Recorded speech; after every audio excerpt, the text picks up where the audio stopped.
Hi guys, I'm back with you with another reading video. Today will be our day 3. And before we get started, I really want to just tell you like how I am so ready for you guys to be back so we can actually do reading the right way and understand it and have fun with it and do all kinds of art projects. But as long as this COVID-19 is out here, and making people sick, this is how it has to be. So I'm glad you get to see me on camera.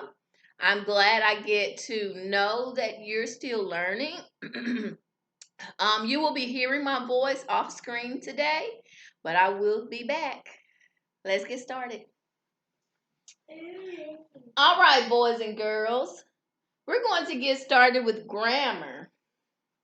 We're going to talk about types of sentences. And there's 2 types we are going to focus on for this video. Declarative and interrogative. A declarative sentence, boys and girls, is a statement. Excuse me. It tells you something. It's going to begin with a capital letter. It is going to end with a period.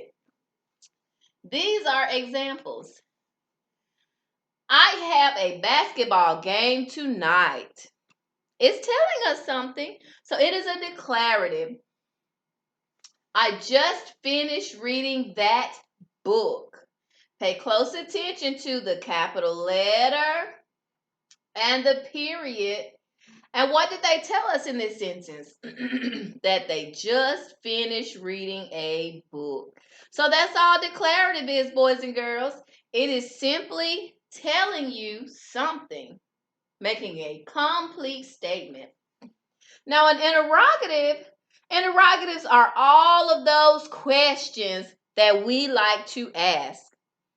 Begins with a capital letter, ends with a question mark. This is going to be a giveaway that this is interrogative sentence. Will you come to my game?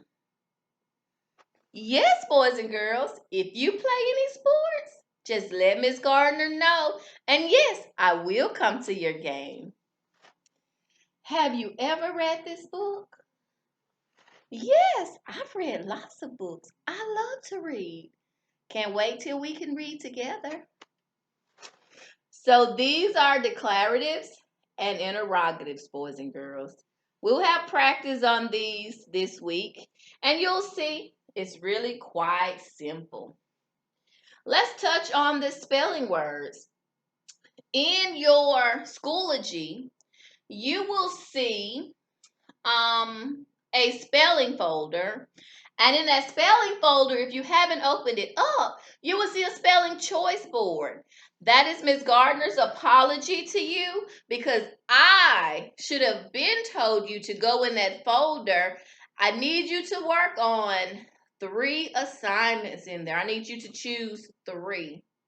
And they are due on Wednesday of the following week. I'll put that in somewhere so you can know that due date. But let's take a look at them.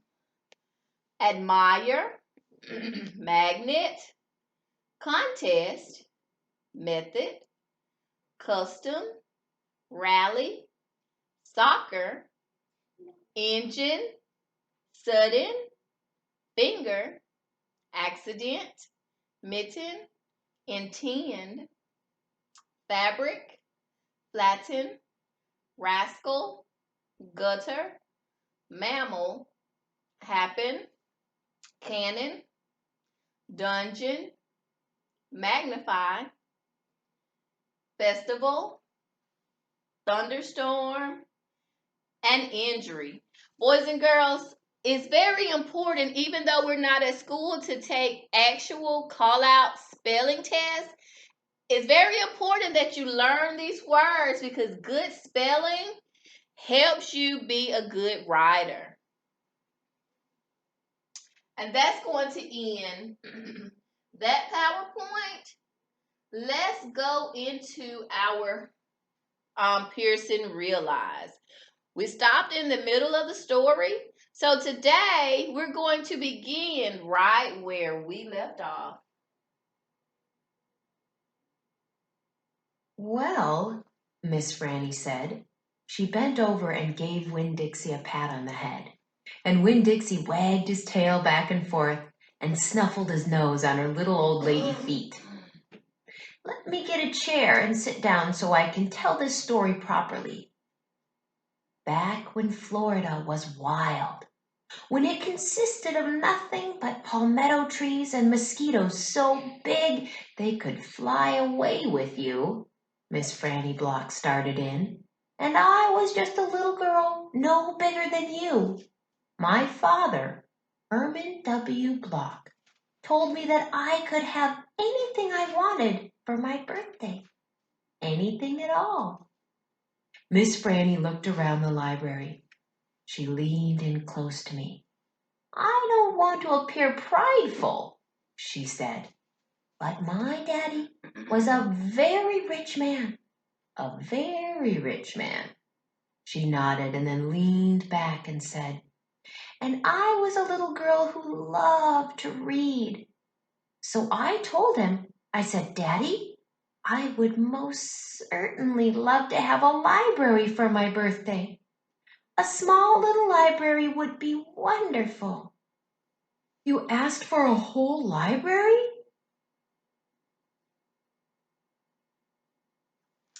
Boys and girls, let's think about this question right here. Miss Franny, how does Miss Franny feel about Winn-Dixie? How do you think Miss Franny feels about Winn-Dixie? I think in the beginning she was afraid of him, but now she knows that Winn-Dixie really isn't a problem at all. Now I think she likes him. Do you agree? I think so. Let's move on. A small one, Miss Franny nodded. I wanted a little house full of nothing but books, and I wanted to share them too. And I got my wish. My father built me this house, the very one we are sitting in now. And at a very young age, I became a librarian. Yes, ma'am. What about the bear? I said. Did I mention that Florida was wild in those days? Miss Franny Block said. Uh-huh, you did. It was wild. There were wild men and wild women and wild animals. Like bears. Yes, ma'am, that's right. Now I have to tell you, I was a little Miss Know-it-all. I was a Miss Smarty Pants with my library full of books. Oh, yes, ma'am. I thought I knew the answers to everything.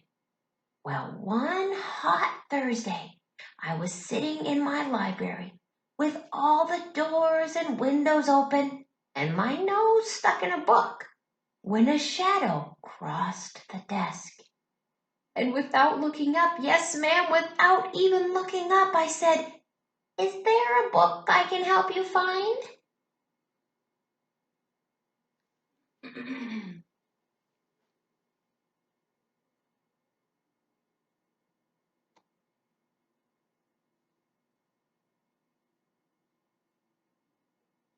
Well, there was no answer, and I thought it might have been a wild man or a wild woman, scared of all these books and afraid to speak up. But then I became aware of a very peculiar smell, a very strong smell. I raised my eyes slowly, and standing right in front of me was a bear. Yes, ma'am, a very large bear. How big? I asked. Oh, well, said Miss Franny, perhaps 3 times the size of your dog. Then what happened? I asked her. Well, said Miss Franny, I looked at him, and he looked at me. He put his big nose up in the air and sniffed as if he was trying to decide if a little Miss Know-it-all librarian was what he was in the mood to eat. And I sat there. And then I thought, well, if this bear intends to eat me, I am not going to let it happen without a fight. No, ma'am. So very slowly and very carefully, I raised up the book I was reading. What book was that? I asked.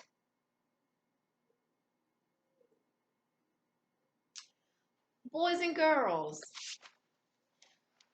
how would you describe Miss Franny?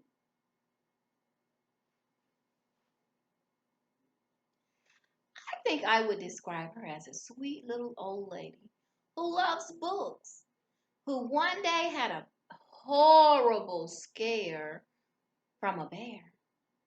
And she's still afraid of them. But that's okay because we can overcome our fears.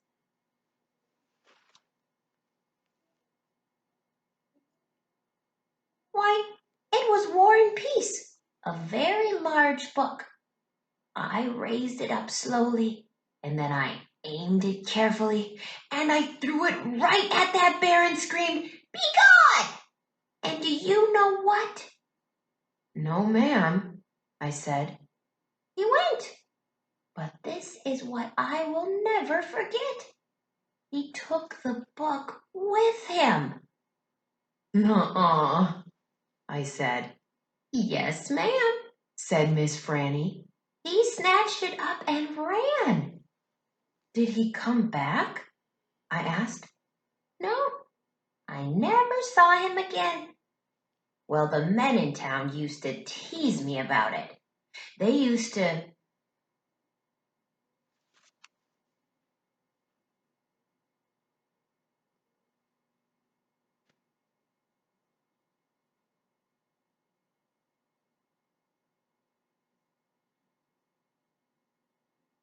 say, Miss Franny, we saw that bear of yours out in the woods today.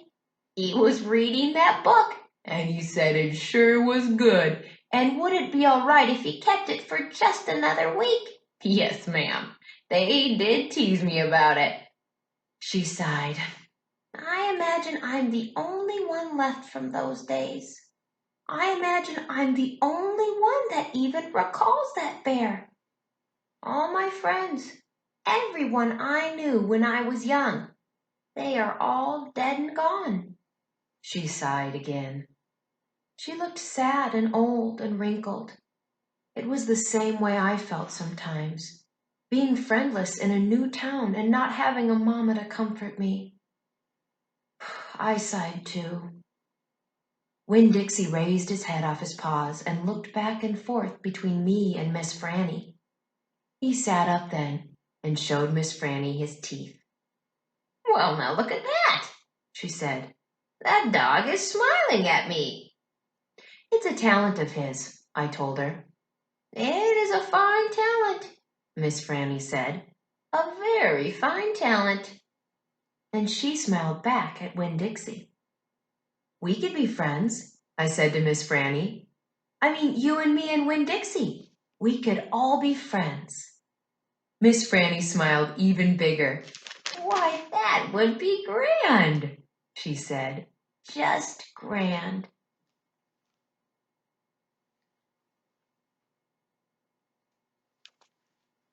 Boys and girls, do you think it is a good idea for Miss Franny to be friends with Opal? Thumbs up or thumbs down? Yes, I think it is a very good idea.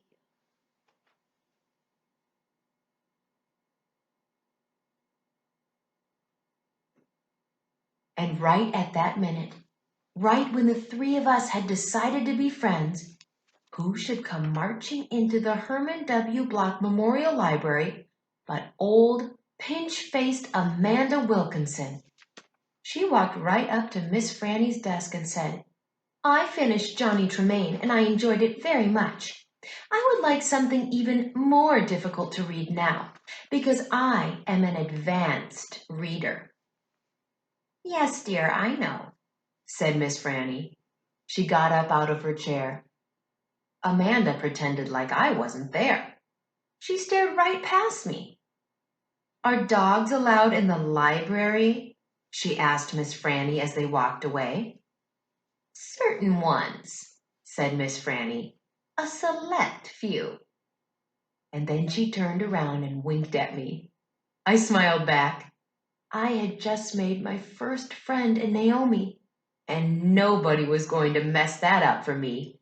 Not even old pinch-faced Amanda Wilkinson. All right, boys and girls, that ends our video for today. Until I see you again, I love you. Bye-bye.